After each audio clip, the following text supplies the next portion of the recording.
You don't believe in no fate. Every day digging the grave. Step in the pit with the stakes. City of dreams, city of... Hello and welcome to this, the very first episode of Night City Wire, a brand new series from us at CD PROJEKT RED where we'll be talking about all things Cyberpunk 2077. For today's episode, we'll be starting with a brand new trailer. One of our developers will be joining us to help unpack everything you're going to see. We'll have some news, an announcement about a secret collaboration. We'll be taking a look at some Braindance gameplay and welcoming back our developers just to have a chat about everything you're going to see. But there is one more thing. Media all over the world have been getting hands-on with Cyberpunk 2077, and when this episode finishes, you'll be able to go and check out exactly what they thought. So, let's get started. It is time to take a look at our brand new trailer, and after that, our lead quest designer Paweł Sasko will be joining us because I've got a feeling you're going to have a few questions after watching this. So, let's take a look.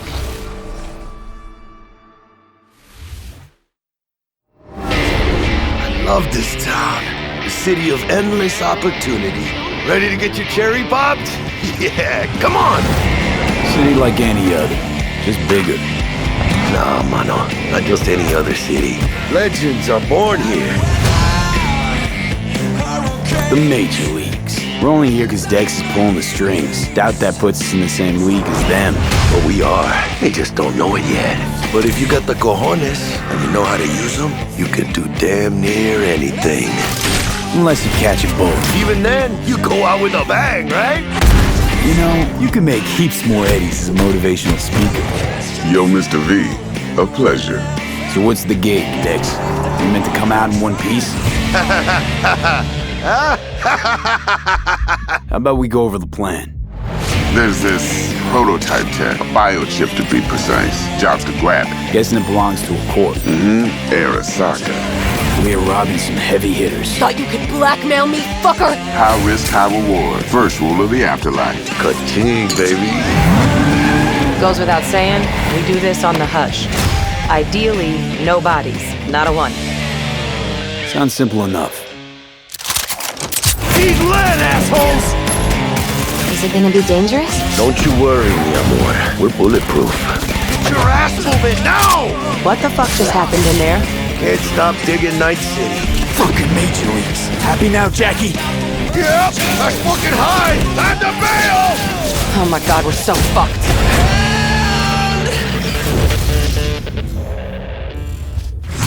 Dex, what the fuck?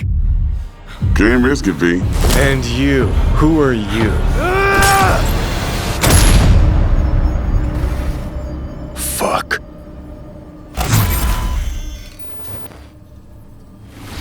So the trailer contains footage from the game's prologue only, but there was an awful lot in it. So Paweł, why don't you try and help us unpack everything that we just saw?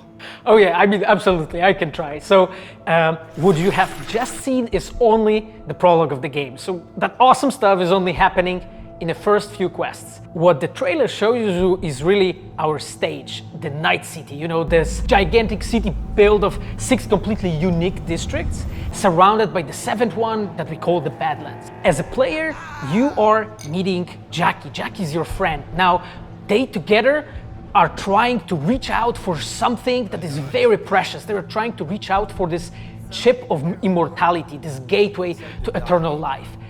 Jackie introduces you to Fixer Dexter Deshawn. He's a very important person in a social ladder of Cyberpunk. He is able to provide the player with various jobs and contracts to be able to gather money, to be able to modify their bodies, push themselves to the limits, to put their hands on the chip. But as you can expect, not everything goes as planned, and but to see it, you will have to play the game. There are an awful lot of really cool things in this trailer, and there's a few that I would just love to talk about a little bit more for the people at home. So let's start with talking about a gang called the Mox. Now, we see a few flashes of them in this trailer. I personally think they're really cool and one of my favorites, but can you give us a little bit more information about them? Oh yes, so the Mox is one of the gangs that player is going to interact with throughout the game. The Mox is the gang that has been formed in 2076 after death of Elizabeth Borden. She was called Lizzie. Now, she was an owner of a brothel. and former sex worker, and she was protecting working guys and girls from harassment, from abuse, and the gang is really continuing her mission. And as a player, you are going to interact with that gang, meet multiple different NPCs, and craft your own relationship with them, and understand what they are all about. So earlier on, you did mention a 7th district, a place called the Badlands. Now, we saw a few shots of this in the trailer, but I'd love for you to give us a bit more detail about the district outside of the city walls. Okay, so the Badlands is this like dead, dried out space going around the whole Night City. And as a player, you'll be able to traverse that space in your car or motorcycle.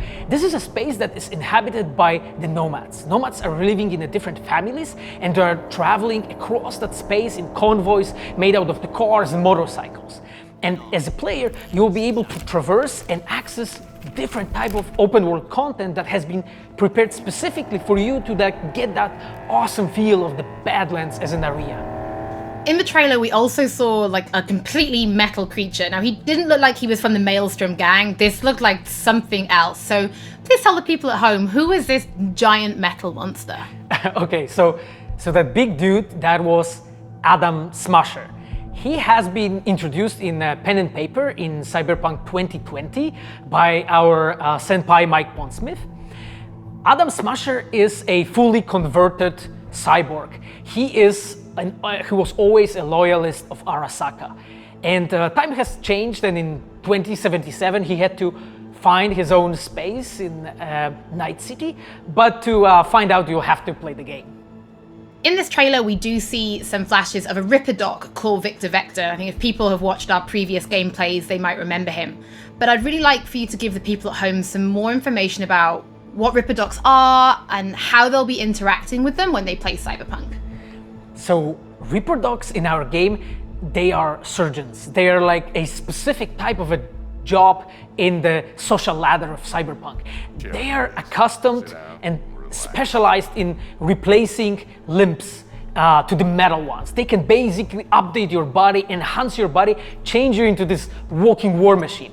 And as a player, you are going to meet different kind of Ripper Docs in the game, craft your own relationship with them. Some of them are like important characters for a story.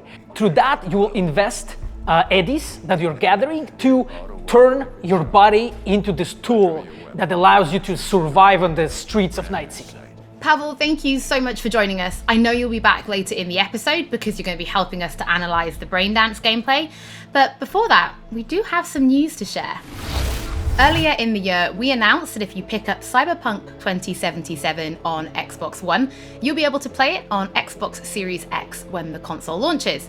And just in case you missed it, it will be the same for PlayStation players as well. If you pick up Cyberpunk 2077 on PlayStation 4, you'll also be able to play it on PlayStation 5 when the console launches. And that's not all.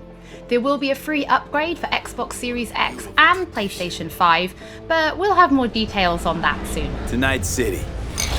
Before we reveal our first look at the Braindance gameplay and welcome back our developers for a chat, there is just one more thing we want to announce, something that we've been working on in secret for a while.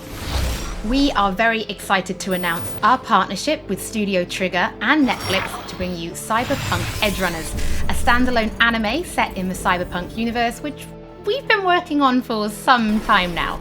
EDGERUNNERS is due to launch in 2022, but for some more information, let's go to the team in Tokyo.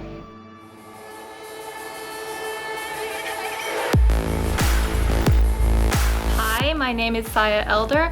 I am the Japan-based producer for Cyberpunk EDGERUNNERS. What I do basically on this project is that I am a fixer, to put it in the words of the Cyberpunk universe. We are a game company. We are a bunch of nerds, and wherever there are nerds, there's going to be anime fans. So it was always a dream for us to make anime. When we began this project, we were certain that we didn't want to make a recreation of the game. Cyberpunk EDGERUNNERS is a standalone story set in the same universe. The stage is still Night City, but everything else is totally new. New characters, new story. I do like to think that it's going to be a great gateway for newcomers to come and check Cyberpunk game and also the Cyberpunk genre as a whole. Right now we're in Nakano, which is one of the biggest anime meccas of the world. I'm going to take you to Studio Trigger right now because we have the wonderful opportunity to talk to the dream team that will be bringing you this anime. こんにちは。トリガーの代表取締役の大塚です。監督の今石です。キャラクターデザインを担当する吉成です。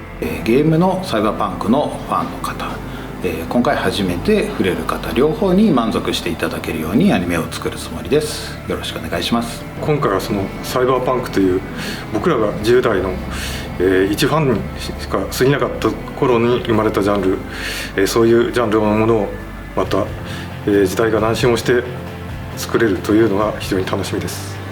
トリガーも10年ということで、監督に今石、キャラクターデザインに吉成というトリガーの最強の布陣で、トリガー10周年にふさわしい作品にしていきたいと思います。お楽しみに。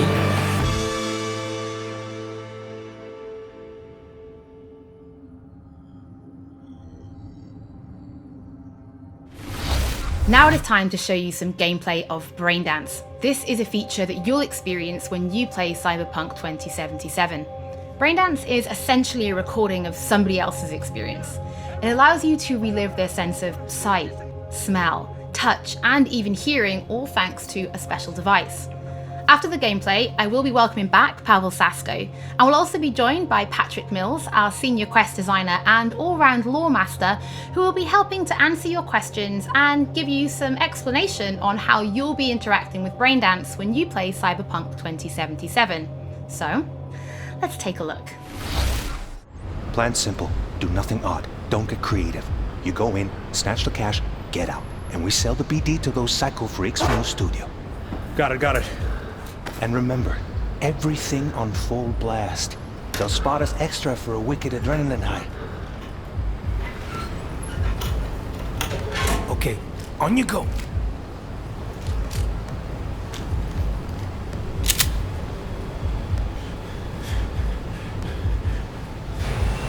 Down, everybody, on the ground. I want to see you kissing the flooring. Money, now, or I will fucking drop you, I swear to God. Well, yeah, hey, now, before I blow your fucking head off!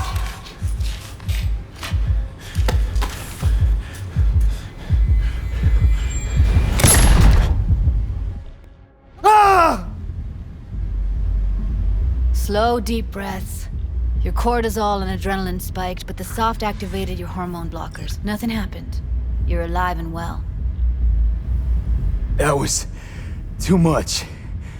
Could feel the guy's pain, his stress, his hope. Hope wrapped up in something else. Mm-hmm. Probably took a booster just before. You'll be fine. Got everything set up? Let's switch over to editing mode.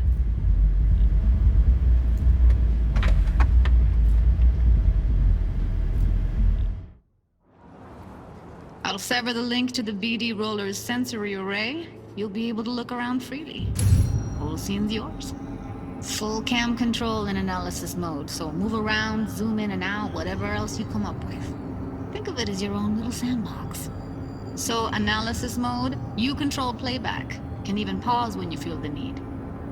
Then you use the editor console to unpause. Try it.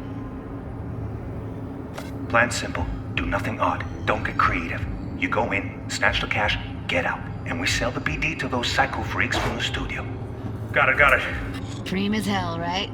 Well, that's not all. You can speed things up or rewind, whatever you like. Give it a try. Rewind, roll it back to the top.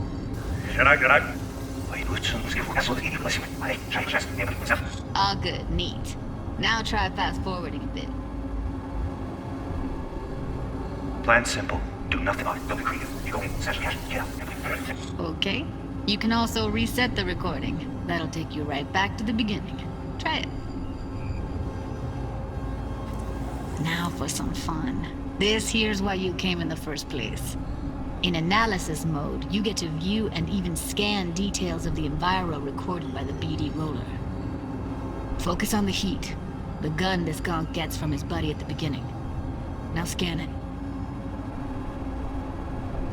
Plan simple, do nothing odd, don't get creative. You go in, snatch the cash, get out, and we sell the BD to those cycle freaks. And remember, keep on left. That's why you leave it. Okay, right here. Excellent. Let's move on.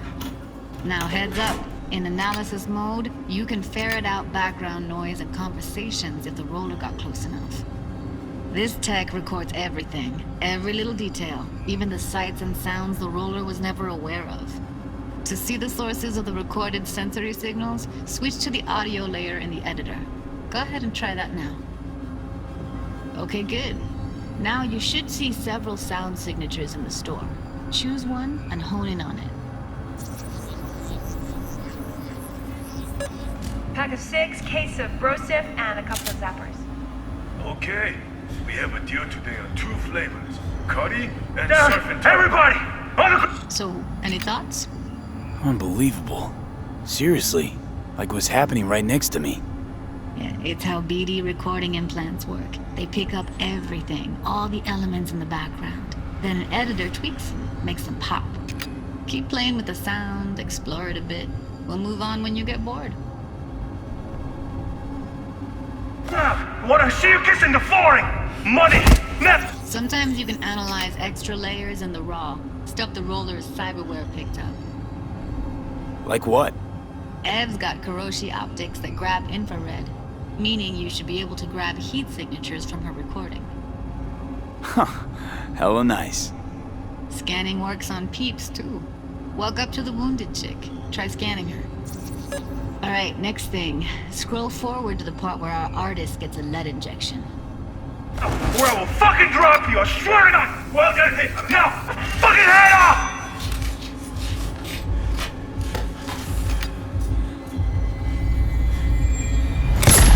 See that? They shot him and he never saw it coming. But you will. Here it comes. My favorite part of the game. See the blinking thing over the entrance? Surveillance cam. Must have caught our shooter. You'll see in a sec. Cam feeds to the screen behind the clerk. Roll back to where the screen's in the kid's field of vision, then scan it.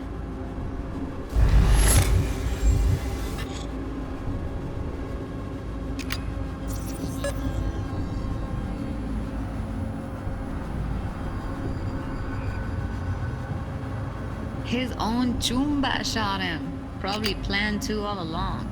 Must have got a nice slice of cred on the black market for a BD like this. BD freaks are ready to pay a preem for a real flatline. Anyway, if you've seen enough, you can exit.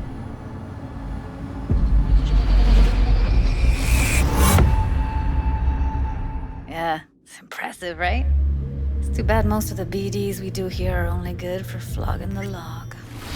So Braindance is a pretty big part of the Cyberpunk universe. It's not just something used for adult films. There is an awful lot to it. And there's 2 sides I'd really like you guys to help me explore. First is the lore, so how this actually fits into the universe. And then there's the gameplay side, so how players will be interacting with it. So Patrick, could you tell us more about the lore of Braindance? I would love to. So in the world of Cyberpunk 2077, Braindance was invented way back in the early 2000s at UC Santa Cruz. It was developed as a way of recording a person's experiences and then playing them back for someone else so that they could relive them as though it was happening to them. It was originally used for things like therapy and prisoner rehabilitation, but by 2077 it's become this global media industry, including things like movies, mass entertainment, things like that, video games, some interactive things, and of course adult fare as well. Now in our game we deal a lot with black brain dances, or XBDs as we call them, and there are different types of those, but the one that you saw in the trailer just there was a flatliner. Now that's where the person recording it actually dies during the recording, and it's popular with sort of an illicit kind of a thrill, but a mercenary can also use them for various things, and you'll see that in the game, of course. And from the gameplay perspective, we have been working a lot throughout last years trying to figure out the best way how to use the Braindance in the game as a mechanics. So what we have settled on is this Braindance editor mode. As a player, you will be able to run the Braindance in the editor mode and see different clues that have been registered on the peripheral of given actor. Now, as a player, you can slide on the timeline of that recording, back and forth, trying to uncover different clues. And that clues are actually telling a story in the game. So, as a player, you will run different investigations that will lead you to different mysteries, and you will uncover them actually using that Braindance as a mechanics in the game. So, as Paweł was saying, we use Braindance as a storytelling tool. It's not a collectible, it's not something where you're gonna go in and you're gonna play it and you're gonna be like, I've seen this before. What we use Braindance for is to give you a keyhole into the life of the residents of Night City. And we can explore things like childhood trauma, religion, various philosophical ideas in a way that you might not otherwise experience in a story about a mercenary on the tough streets. So we've tried to talk about some of the aspects that we think the community will find really exciting, but you know, while you're both here, I'd love to know, what is it about Cyberpunk that you guys are really excited for? Patrick, why don't you start? So one of the things that I'm most excited about in this game is the characters and the way they interact with the world. We've got this really interesting world that stretches all the way back to the Cyberpunk 2020 source material and all of these events and all of those things, but those don't mean anything unless they connect with characters. And so when we come up with a character, we start with their function. What is this person? What do they do in the story? But we don't stop there. We go back and we figure out, what was their childhood like? What was their upbringing like? What kind of obstacles did they face in this harsh reality, and did they overcome them? And how did they overcome them, or did they not overcome them, and why? And you can see all of those things in their environment, in their dialogues, in sort of how they operate in the world. And we come up with that for all of our characters. Now you look at someone like Victor Vector, and you're gonna see stories about his past in his environment and in his dialogue. You know, we come up with that stuff even if we don't use it in the game, because it helps inform us as to who these characters are. And for me, I would not be myself if I would not say that I'm the most excited about our quests. Like with our Witcher 3 team, with Patrick and like everybody that has stayed with us since the Witcher 3 time, we really have grown so much. We have learned so much, and we have used all that experience to put them into the quest that we have made. And you will not find really a filler in this game. Like everything has a meaning. Like we put so much effort into making sure that everything is rewarding, is interesting, is talking about characters, as Patrick said, is talking about worlds, is talking about emotions, like touching the player in a really, like a real way. And I just can't wait to find out what you think. Paweł, I know you mentioned story and quests and writing quests, and when I was last in the studio, I had a look and I saw a notebook on your desk, and I would love for you to show everybody this notebook. Okay, Hollie, I mean, you asked for it. So this is my notebook. It says Salsa Quest Designer. The reason is because I dance salsa, and I'm a quest designer, so you know. So I started this notebook actually when we were really starting Cyberpunk. At the very beginning, I wrote like a first note, and it says pretty much something along the lines of that we were starting with a prototype. And then, you know, I kept on basically noting things that we've been working on for like next years. I remember once when our concept artists actually approached me, and they said that they want to take a look on my notebook. And I was like, what for actually? And they took some pictures. And they told me, yeah, well, you know, because we are looking for a reference material for notes of a psychopathic killer. Yeah, well, you may find maybe some of my notes in the game. Paweł and Patrick, thank you so much for joining me. I'm pretty lucky because I have read some of the stories that you and the team have written for Braindance, and I'm pretty excited for people to discover them. But before we do finish today's episode, there is just one more thing we'd like to talk about. Earlier in this episode, I mentioned that media have been getting hands-on with the opening of Cyberpunk 2077, and they should be posting their impressions right about now. And if you missed anything from today's episode, don't worry, we'll be uploading everything to our channels very soon. And finally, on behalf of everybody at CD PROJEKT RED, we just want to say thank you so much for joining us for this, the very first episode of Night City Wire. But don't worry, we'll be back with episode 2 in just a few weeks. So, we shall see you soon.